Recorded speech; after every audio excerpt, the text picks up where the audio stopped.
In today's video, I'm going to teach you how to share an album in Google Photos.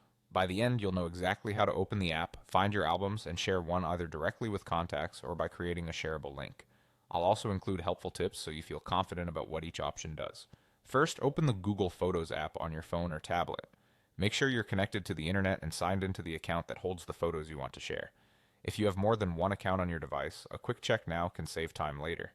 Next, look along the bottom of the screen and tap Collections. From there, select Albums.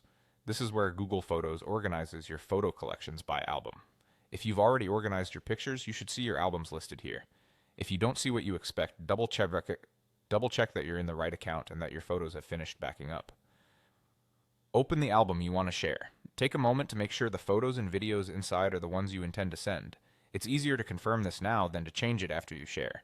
You can also preview the album's cover and title so recipients know what they're receiving.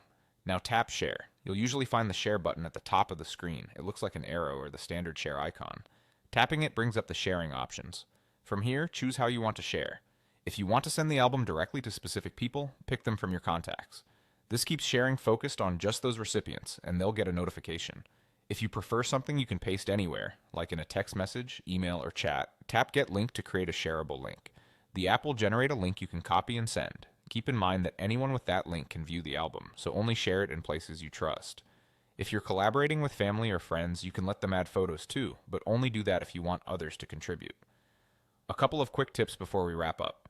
If a recipient doesn't use Google Photos, the link option is often the easiest way for them to view your album.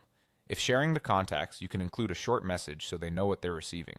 And if your organization has sharing restrictions, some options may be limited. That's it. Open Google Photos, go to Collections and Albums, open the album, tap Share, and choose Contacts or Get Link.